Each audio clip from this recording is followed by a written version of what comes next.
Good evening, I'm Matt Davenport. We're going to take you out to the Pocatello Airport right now where Governor Otter is about to talk about the tour he took of the Charlotte fire area. Let's send you out to the Pocatello Airport.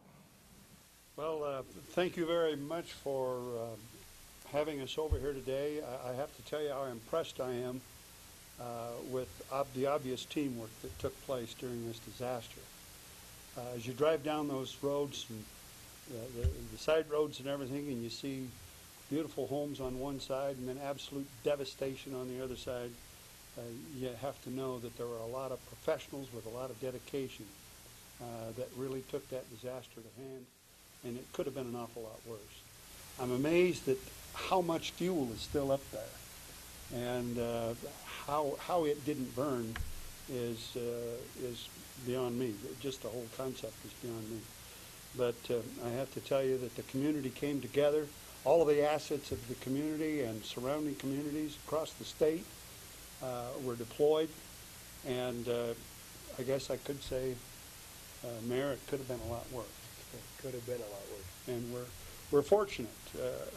Unfortunately, 66 families were displaced, and who knows how many of those families that were displaced aren't going to suffer further tragedies in just deciding what they're going to do. Are they going to go back and build, or are they going to do something else with the rest of their lives? I hope they come back and build.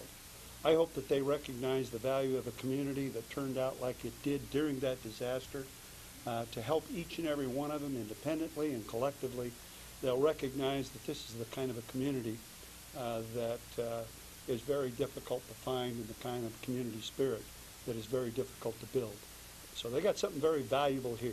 Yes, they lost something very valuable, but they also gained, just by the experience, I think, a very valuable lesson in the community spirit and how we all need to come together during disasters like this to make sure that no person suffers alone, that we try to help them and we suffer with them. You want to add anything to that?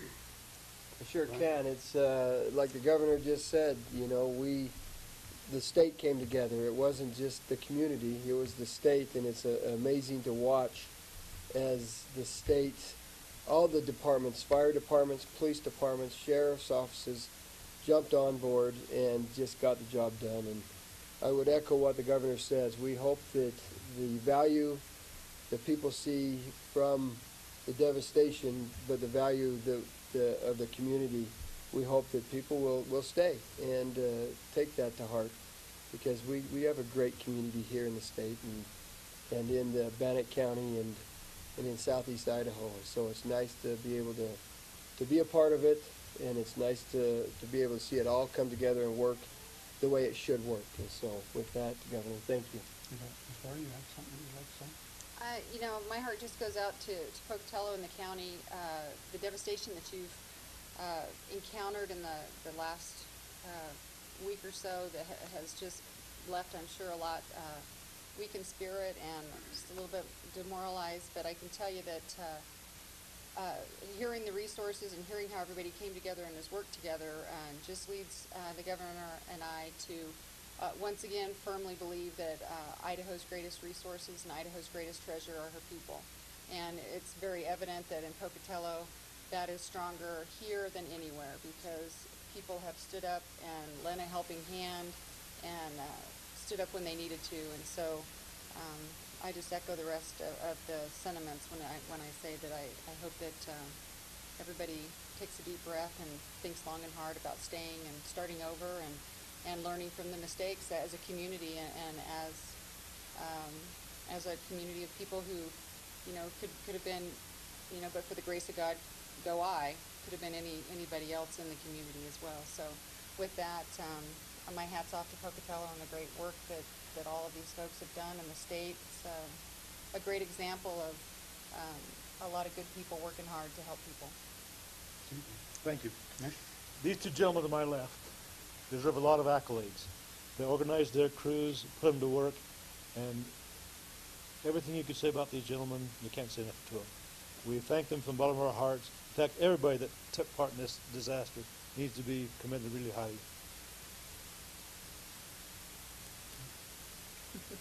I feel I'm out of my pay grade here, but 25 years ago, we had a major fire here, and we learned an awful lot from that. The mutual aid agreements that were put together, the Gateway Interagency Fire, which we call GIF, all we needed to do was say this is a GIF fire, and we had resources all rambling here, and it was minutes that saved lives. We learned an awful lot from that. We're also going to learn an awful lot from this. The things that we have learned from this, we are going to put together and put into action. We're planning a debrief session in a couple of weeks and be able to start going through that. We know that it was tough to be able to see those homes. I don't know of any time, and I've been involved in emergency management for over 30 years. I don't know when we've lost that much property and that much devastation, but we didn't lose any lives. We didn't even have any major injuries, and that was our first priority, from evacuation all the way over to allowing the firefighters to be able to do their jobs. And if there's any heroes in this whole event, it's the people of Southeast Idaho, the people of Idaho that came down. We've talked about fire crews and law enforcement crews from all over the state. We didn't have to ask. They volunteered. We're lucky to live here in this state. We're lucky to live here in Southeast Idaho, and working together we are going to make a difference. I do appreciate the First Lady. Sorry, you said it exactly. It's the people that make the difference here. I know that as sheriff, all I needed to do was call, and I got the assistance that we needed. And that's why we live here. That's why we work here. That's why we raise our families here. Are we immune from destruction? No, we're not. But working together, we do make a difference, and we want to thank them. Thank you very much, and we're honored to have the governor and his wife be here. That is just special to us. And thank you very, very much. Thank you. General Schreiber? Sir, thank you. I'd like to take just a minute and reiterate what Governor Otter and the First Lady have said. The relationships here in the southeast part of the state and the partnerships between the federal agencies, the county, certainly the city, those volunteer firefighters out there. Those are the folks that practice these things, not only in the time of need that was demonstrated last week, but day in and day out. These folks are there. They're part of your community. Many of them were affected by this fire. They're very close to it, and they continue to do the things that they're trained to do.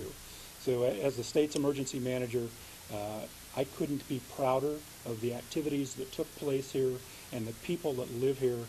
It's great to live in a state where folks are so resilient and not waiting for that handout, but that hand up that they offer to each other. So God bless each and every one of you, and we're in it with you, and certainly cherish the relationships we have, again, with those federal, state, county, and city partners. That was live out at the Pocatello Regional Airport. We heard from Governor Butch Otter, who took a tour of the devastated area, plus First Lady Lori Otter, Bannock County Sheriff Lauren Nielsen, and Pocatello Mayor Brian Bladd. We'll have more on this coming up tonight on KPVI News 6 at 6. Let's